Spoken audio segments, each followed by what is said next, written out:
Al Durr وهذه الكلم بمديح الهادي تنتظم ضاءت بالمختار الظلم وحلا في مولده النغم قسما بالله رب العالمين وارتضينا غير دين الله دين فهو دين الحق دين الأنبياء. واجب الاحترام بزرگوں اور دوستوں، محرم الحرام کا مہینہ ہے، اسلامی سال کا یہ پہلا مہینہ ہے۔ جیسے عیسوی سال جنوری سے اس کی ابتدا ہوتی ہے، اسی طرح اسلامی سال کی ابتدا یہ محرم سے ہوتی ہے۔ محرم کے مہینے میں یکم محرم الحرام کو حضرت عمر رضی اللہ تعالی عنہ کی شہادت کا اندوہناک واقعہ، اور 10 محرم کو حضرت حسین رضی اللہ تعالی عنہ کی شہادت کا واقعہ ہے۔ آج حضرت عمر رضی اللہ تعالی عنہ کی زندگی سے متعلق ہم گفتگو کریں گے۔ حضرت عمر رضی اللہ تعالی عنہ مراد رسول ہے صلی اللہ علیہ وسلم۔ آپ صلی اللہ علیہ وسلم نے مانگا ہے اللہ تبارک و تعالی سے۔ آپ صلی اللہ علیہ وسلم جب مکہ میں مسلمان کمزور تھے، طرح طرح کے مظالم ان پر ہو رہے تھے، مکہ میں 2 آدمی ایسے تھے کہ جو جس کو چودھری کہہ دے یا دبنگ کہہ دے، جن سے لوگ ڈرتے تھے،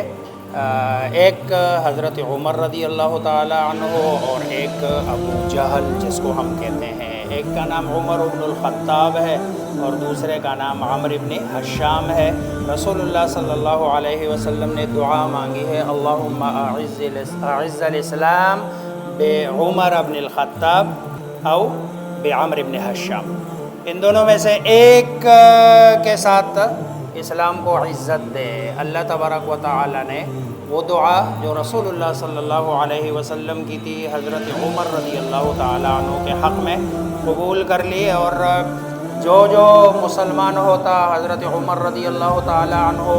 باقی مشرکین کے ساتھ ان پر ظلم کرتا، سختی کرتا، پھر خصوصاً کمزور لوگ ان کو مارتے پیٹتے۔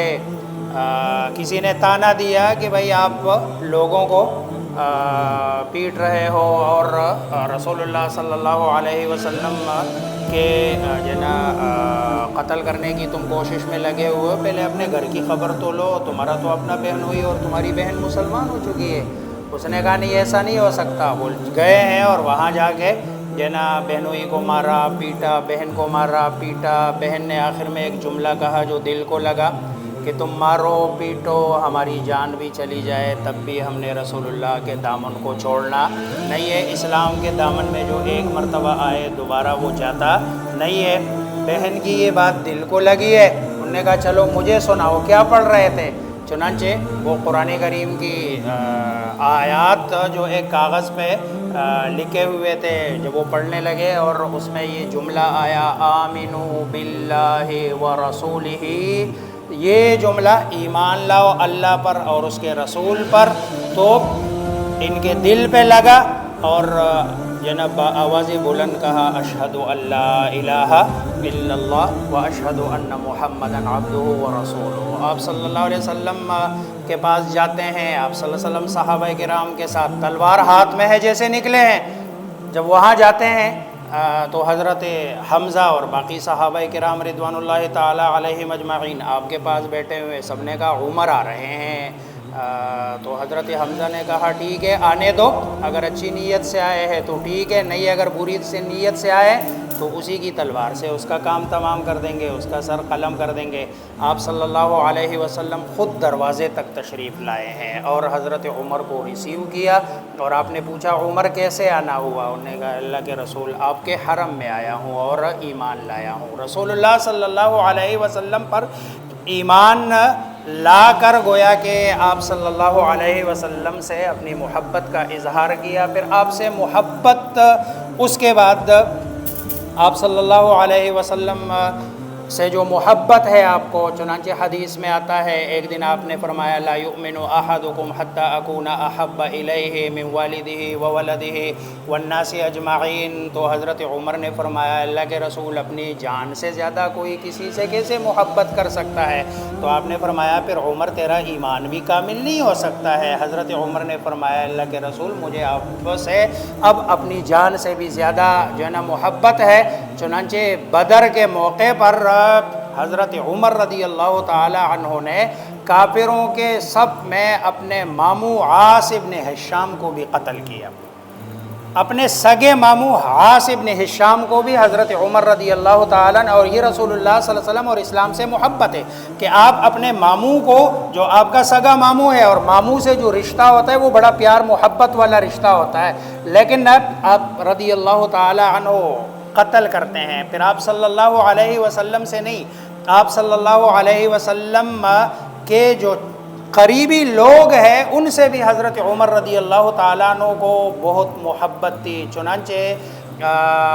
آپ رضی اللہ تعالیٰ عنہ نے جب وظائف مقرر کیے تو وظائف میں حضرت عبداللہ ابن عمر جو ان کا اپنا بیٹا ہے ان کا وظیفہ کم مقرر کیا، اور حضرت اسامہ ابن زید جو زید ابن حارثہ آپ کے متبنہ منہ بولے بیٹے تھے ان کا وظیفہ زیادہ مقرر کیا۔ تو حضرت عبداللہ ابن عمر نے کہا کہ بھئی آپ نے میرا وظیفہ کم مقرر کیا اور اس کا وظیفہ زیادہ مقرر کیا، حالانکہ اگر آپ دیکھ لیں تو میں اس سے بہتر ہوں۔ انہوں نے کہا نہیں بیٹا، وہ رسول اللہ صلی اللہ علیہ وسلم کا محبوب ہے، اور جو رسول اللہ صلی اللہ علیہ وسلم کا محبوب ہو اس سے اوپر کوئی نہیں ہو سکتا۔ آپ صلی اللہ علیہ وسلم حضرت عمر رضی اللہ تعالی عنہ کے پاس مدائن سے جب مدائن فتح ہوا تو مال غنیمت میں سے بڑا سارا مال آیا، اور اس مال کو آپ رضی اللہ تعالی عنہ نے تقسیم کیا۔ تقسیم میں اپنے بیٹے عبداللہ ابن عمر کو 500 درہم دیے، اور حضرت حسن اور حسین کو 1000 درہم دیے۔ پھر عبداللہ ابن عمر نے بات کی ہے کہ میں تو اس وقت رسول اللہ صلی اللہ علیہ وسلم کے زمانے سے لڑتا رہا ہوں، اور اس وقت حضرات حسنین ابھی چھوٹے بچے تھے، ان کی رسول اللہ صلی اللہ علیہ وسلم کے زمانے میں کسی غزوے میں شرکت نہیں ہے، اور میری رسول اللہ صلی اللہ علیہ وسلم کے زمانے کے غزوات میں شرکت ہے، اس لیے میرا اگر حق زیادہ نہیں بنتا تو کم از کم ان کے برابر تو بنتا ہے کہ مجھے ان کے برابر دے دیا جائے۔ حضرت عمر رضی اللہ تعالی نے فرمایا بیٹا، ان کے جو آباء و اجداد کا مقام اور مرتبہ ہے وہ تمہارے آباء و اجداد کا نہیں ہے، لہذا ان کو جو میں نے اضافی دیا وہ ان کے آباء و اجداد کے مرتبے کی بنیاد پر دیا۔ تو حضرت عمر کو رسول اللہ صلی اللہ علیہ وسلم سے بھی محبت، اور رسول اللہ صلی اللہ علیہ وسلم سے جو چیز متعلق ہے حضرت عمر رضی اللہ تعالی عنہ نے ان سے محبت بھی کی، اور عملی طور پر اپنی زندگی میں کر کے دکھایا بھی کہ ان کا ہر معاملے میں زیادہ۔ چنانچہ جنا آپ رضی اللہ تعالی عنہ کے پاس جنا مال غنیمت میں بڑی ساری لونڈی آئی ہے، ان میں جنا شیر بانو بھی آئی ہے جو بادشاہ وقت کی بیٹی ہے، شہزادی ہے، آپ نے حضرت حسن کے حوالے کر دی ہے، اور ایک جملہ کہا، انہوں نے کہا شہزادیاں یہ شہزادوں کے زیادہ جنا کیا ہوتی ہے، ان کا حق اس پر زیادہ ہوتا ہے، حالانکہ ہر بندے کی خواہش تھی کہ یہ مجھے دے دی جائے، لیکن آپ رضی اللہ تعالیٰ عنہ نے حضرت حسن کے حوالے کر دی ہے اور ان کو دے دی ہے۔ یہ ہے محبت حضرت عمر رضی اللہ تعالیٰ عنہ کا رسول اللہ صلی اللہ علیہ وسلم سے، اور آپ صلی اللہ علیہ وسلم کے خاندان سے اور اہل بیت سے۔ پھر اگلا جو حضرت عمر رضی اللہ تعالیٰ عنہ کا مقام اور مرتبہ ہے، قرآن کریم میں بہت ساری جگہیں ہیں کہ جو حضرت عمر رضی اللہ تعالی عنہ نے کوئی بات کی، رسول اللہ صلی اللہ علیہ وسلم کو کوئی مشورہ دیا، اور ادھر قرآن کریم کی آیت اتری ہے جن کو موافقات عمر کہتے ہیں۔ چنانچہ بدر کے موقع پر صحابہ کرام رضوان اللہ تعالی علیہم اجمعین کے ہاتھوں جب بہت سارے مشرکین لگے، 72 یا 74 بندے ہیں، مشورہ ہوا، کسی نے کہا قتل کر دیا جائے، کسی نے کہا ان کا فدیہ لے کے چھوڑ دیا جائے، کسی نے کہا ان کو فری میں چھوڑ دیا جائے، ان پر احسان کیا جائے۔ حضرت عمر رضی اللہ تعالیٰ عنہ نے فرمایا کہ نہیں، ہر بندے کو اس کا رشتہ دار، آپ اپنا رشتہ دار لے، مجھے میرا رشتہ دار دے دو، اس کو ابو بکر کو ان کا رشتہ دار دے دو، اور ہر بندہ اپنے رشتہ دار کو قتل کر دے۔ یہ جو ہے نا مشورہ ہوا، اور آپ صلی اللہ علیہ وسلم نے، ظاہری بات ہے آپ صلی اللہ علیہ وسلم نے مشورہ لیا، مشورے کے مطابق آپ نے عمل کیا، فدیہ جو ہے نا وہ اس کا حکم دے دیا گیا کہ فدیہ لے لیا جائے، اور مشورے میں بھی یہ طے ہوا۔ قرآن کریم کی آیت اتری ہے، ما کان لنبی ان یکون لہ اسری حتی یسخن فی الارض، کسی نبی کے یہ مناسب نہیں ہے کہ وہ جب تک زمین کو خون سے رنگین نہ کر دے وہ کسی کو قیدی بنا لے۔ گویا کہ یہاں پر جو ہے نا اللہ تبارک و تعالی نے قرآن کریم کی جو آیت اتاری وہ حضرت عمر رضی اللہ تعالی عنہ کے اس جو ہے نا بات کے موافق۔ اسی طرح رسول اللہ صلی اللہ علیہ وسلم کو آپ رضی اللہ تعالیٰ عنہ بار بار ازواج مطہرات کے پردے کے متعلق بتاتے تھے کہ بھئی یہ ازواج مطہرات پردہ جو ہے نا ان کو کہا جائے کہ یہ پردہ گر ہے، اور جو ہے نا کیوں، اس لیے کہ مدینہ میں بہت سارے لوگ ایسے ہیں کہ جو ظاہری طور پر تو مسلمان ہیں لیکن حقیقت میں مسلمان نہیں ہے، وہ ازواج مطہرات سے کبھی بات کرتے ہیں اچھا نہیں لگتا ہے، اور بعض ازواج مطہرات کو یہ جملے برے لگتے تھے کہ دیکھو حضرت عمر ہمارے بارے میں رسول اللہ صلی اللہ علیہ وسلم کو یہ بات بتا رہے ہیں، ہم تو نبی کے حرم میں۔ قرآن کریم کی آیت اتری ہے، یا ایھا النبی قل لازواجک وبناتک ونساء المؤمنین یدنین علیہن من جلابیبہن۔ یہ سارا یہ حضرت عمر رضی اللہ تعالی عنہ کے جو ہے نا، اسی طرح مقام ابراہیم پر حضرت عمر رضی اللہ تعالیٰ عنہ نے ایک دن رسول اللہ صلی اللہ علیہ وسلم سے فرمایا کہ میرا دل ہے کہ اس جگہ کو اللہ 2 رکعت نماز پڑھنے کی اجازت دے دے، کیونکہ ہمارے جد امجد ابراہیم علیہ السلام کی نشانیوں میں سے ایک نشانی ہے۔ آپ صلی اللہ علیہ وسلم کو یہ بات کرنی تھی، اوپر سے حضرت جبریل علیہ السلام آئے اور فرمایا وَاتَّخِذُوا مقام ابراہیم مصلی، کہ مقام ابراہیم کو نماز کی جگہ بنا دو، اور اب اس کا حکم ہے۔ یہ موافقات عمر ہے، یہ حضرت عمر رضی اللہ تعالی عنہ کا جو ہے نا اللہ تبارک و تعالی نے جہاں جہاں حضرت عمر رضی اللہ تعالیٰ عنہ کے دل میں کوئی بات آئی، اللہ تبارک و تعالیٰ نے اس کے موافق جو ہے نا قرآن کی آیات جو ہے نا اتاری ہے۔ آگے حضرت عمر رضی اللہ تعالیٰ عنہ کے دور خلافت میں جس کو جو کام سٹارٹ کیے ہیں، جن کو اولیات عمر کہتے ہیں، یعنی جس کام کو ابتداءً حضرت عمر رضی اللہ تعالیٰ عنہ نے کیا، نمبر 1 بیت المال اور خزانہ، یہ حضرت عمر رضی اللہ تعالی عنہ نے اس کی ابتدا کی ہے۔ عدالت ہے، عدالتوں کے اندر قاضی لگانا اور جج لگانا، یہ حضرت عمر رضی اللہ تعالی عنہ نے سٹارٹ کیا۔ اسی طرح تاریخ اور سن کا اجراء، یہ بھی حضرت عمر رضی اللہ تعالی عنہ نے اس کی ابتدا کی۔ اسی طرح مقبوضہ جو ممالک ہے ان میں صوبوں کی تقسیم، کہ بھائی ان کو صوبوں میں تقسیم کیا جائے، یہ حضرت عمر رضی اللہ تعالی عنہ نے کیا۔ اسی طرح فوجی دفاتر اور والنٹیئر جو کام کرنے والے ہیں ان کی تنخواہوں کا، یہ بھی حضرت عمر رضی اللہ تعالیٰ عنہ نے کیا۔ مردم شماری جو ہے نا اس سے پہلے نہیں ہوتی تھی، مردم شماری کی ابتدا بھی حضرت عمر رضی اللہ تعالیٰ عنہ نے کی۔ زمین کی پیمائش، کہ بھائی زمین یہ جو ہم کہتے ہیں مرلہ، 2 مرلے 3 مرلے، پھر جریب، کنال، یہ سب حضرت عمر رضی اللہ تعالیٰ عنہ نے اس کی ابتدا کی ہے۔ اسی طرح جیل خانہ، پولیس کا محکمہ اور فوجی چھاونیاں، یہ حضرت عمر رضی اللہ تعالیٰ عنہ کے زمانے سے یہ چیزیں اس کی ابتدا ہوئی۔ راستوں میں مسافر خانے اور شہروں کے اندر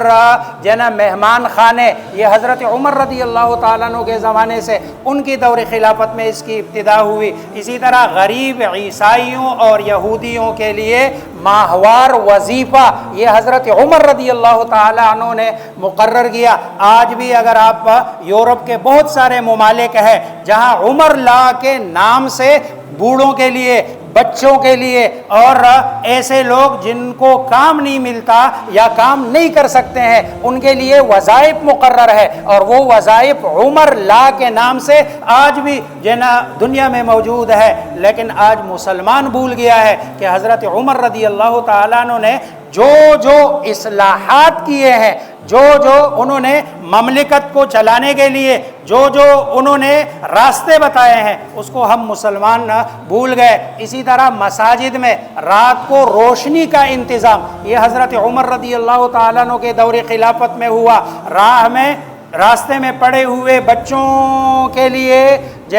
وظائف کا اور ان کی پرورش کا انتظام، یہ جو آج کل ہم کہتے ہیں ایدی سنٹر، فلاں سنٹر، یہ اس زمانے میں حضرت عمر رضی اللہ تعالیٰ عنہ نے اگر کوئی راستے میں پڑا ہوا بچہ ہے اس کو اٹھا کر پرورش کا انتظام یہ حضرت عمر رضی اللہ تعالیٰ عنہ نے کیا۔ حضرت عمر رضی اللہ تعالیٰ عنہ اپنے دور خلافت کے بہترین ایڈمنسٹریٹر، اگر میں آگے کہوں تاریخ الامم والملوک میں ایک بات لکھی ہے، حضرت عمر رضی اللہ تعالیٰ عنہ نے جب کوفہ شہر کو آباد کرنے کا حکم دیا تو حضرت سعد رضی اللہ تعالیٰ عنہ کو خط لکھا، اور اس خط میں حضرت عمر رضی اللہ تعالیٰ نے لکھا کہ آپ نے اس شہر کی آبادی اس طرح کرنی ہے کہ جو بڑے روڈ ہے، بڑی سڑکیں ہیں، کم از کم وہ 30 گز کی ہونی چاہیے، اور جو اس سے چھوٹی سڑکیں ہیں وہ 20 گز کی ہو، 10 گز سے کم کوئی بھی سڑک نہ بنائی جائے، اور محلے کے اندر جو گھروں کے بیچ میں راستے ہیں جس کو ہم گلی کہتے ہیں، سٹریٹ کہتے ہیں، کم از کم وہ 7 گز کی ہو۔ 7 گز کا مطلب ہے 21 فٹ کم از کم گلی ہونی چاہیے۔ آج کے اس دور میں جو تمدن کا دور ہے اور جس کو ہم ترقی کا دور کہتے ہیں، آج کے دور میں نہیں، حضرت عمر رضی اللہ تعالی عنہ 1300 سال پہلے بحریہ ٹاؤن، ڈی ایچ اے اور ہاؤسنگ سوسائٹیوں کو ایک راستہ دے چکے ہیں کہ اگر آپ نے کوئی کالونی بنانی ہے، کوئی جگہ بنانی ہے تو اس کے راستے جو بڑے راستے ہیں وہ کم از کم 30 گز کے ہونے چاہیے، جو درمیانی راستے ہیں وہ 20 گز کے ہونے چاہیے، اور جو چھوٹے راستے ہیں وہ 10 گز کے، اور جو درمیان کی گلیاں ہیں وہ 7 گز کے آپ کے۔ پھر حضرت عمر رضی اللہ تعالیٰ نے لکھا کہ بنو زبہ کے علاوہ باقی جتنے لوگوں کی مکانات ہے کم از کم مکان 60 گز کا ہونا چاہیے، کہ 60 گز کا اس کا مکان بنا دیا جائے۔ گویا کہ یہ ایک پلان دیا حضرت عمر رضی اللہ تعالیٰ عنہ نے کوفہ کے شہر کو آباد کرنے کے لیے۔ یہ ساری اصلاحات ہے کہ جو حضرت عمر رضی اللہ تعالیٰ عنہ نے اپنے دور خلافت میں کی ہے۔ پھر آگے حضرت عمر رضی اللہ تعالیٰ عنہ کے فتوحات کی طرف اگر ہم جائیں، حضرت عمر رضی اللہ تعالیٰ عنہ کے زمانے میں جو فتوحات ہوئی ہے، عجیب 22,51,030 مربع میل، 22,51,030 مربع میل، یہ 10 سال 4 مہینے کا عرصہ ہے آپ کے دور خلافت کا، اور یہ اتنا بڑا علاقہ حضرت عمر رضی اللہ تعالیٰ نے فتح کیا۔ لیکن اگر دیکھ لیں حضرت عمر رضی اللہ تعالیٰ عنہ کے زمانے کے اتنی بڑی فتوحات میں، اور دوسری طرف اگر آپ انسائکلوپیڈیا میں لکھا ہوا ہے کہ پہلی جنگ عظیم کے موقع پر تقریباً 64 لاکھ لوگ یہ قتل ہوئے ہیں، اور دوسری جنگ عظیم کے موقع پر 3.5 کروڑ سے 6 کروڑ کے لگ بھگ لوگ قتل ہوئے ہیں، اور حضرت عمر رضی اللہ تعالیٰ عنہ کے اس پورے زمانے میں چند ہزار لوگ یا مسلمانوں کے شہید ہوئے یا دوسرے لوگوں کے قتل ہوئے ہیں۔ یہ ہے حضرت عمر رضی اللہ تعالیٰ عنہ کے فتوحات، کہ اتنی زیادہ فتوحات ہے، لیکن قتل و غارت گری مقصود نہیں ہے، قتل کرنا مقصود نہیں ہے۔ آج لوگ نیپولین کا نام لیتے ہیں، ہٹلر کا نام لیتے ہیں، یا پھر چنگیز خان کا نام لیتے ہیں، ہلاکو خان کا نام لیتے ہیں، انہوں نے شیر پتہ کیے ہیں، سکندر اعظم کا نام لیتے ہیں، انہوں نے شیر پتہ کیے ہیں، لیکن انہوں نے صرف شیر پتہ کیے ہیں، لوگوں کو مارا ہے۔ حضرت عمر رضی اللہ تعالیٰ عنہ نے صرف شیر پتہ نہیں کیے، لوگوں کے دل فتح کیے ہیں، لوگوں کے دلوں کو لیا ہے۔ وہاں کے عیسائیوں کو ان ان کی جگہوں پر رکھا ہے، ظلم نہیں کیا، زیادتی نہیں کی کسی کے ساتھ، عدل اور انصاف۔ آج بھی اگر دنیا میں لفظ عدل بولا جاتا ہے تو حضرت عمر کا نام ساتھ آتا ہے، اگر حضرت عمر کا نام لیا جاتا ہے تو اس کے ساتھ عدل جو ہے نا ساتھ آتا ہے۔ گویا کہ عدل اور حضرت عمر یہ دونوں آپس میں لازم اور ملزوم ہے۔ اسی وجہ سے حضرت سرکار دو عالم محمد مصطفیٰ صلی اللہ علیہ وسلم نے حضرت عمر رضی اللہ تعالی عنہ کو جو لقب عطا کیا ہے وہ فاروق کا عطا کیا ہے، یعنی حق اور باطل میں فرق کرنے والا۔ اور جناب فاروق، حق اور باطل میں فرق تبھی ہو سکتا ہے کہ جب بندہ حق پہ رہ کر لوگوں کی خدمت کرے، لوگوں کے معاملات میں ان کی معاونت کرے، ورنہ تو اگر ظلم اور زیادتی ہو تو ظاہری بات ہے پھر لوگ ان کا نام نہیں لیتے ہیں بلکہ برے سے اس کا نام لیتے ہیں۔ پھر حضرت عمر رضی اللہ تعالیٰ عنہ کی جو انداز حکمرانی ہے، حکمرانی کے دور میں حضرت عمر رضی اللہ تعالیٰ عنہ نے اپنی رعایا کا خیال رکھا، اور رعایا کا صرف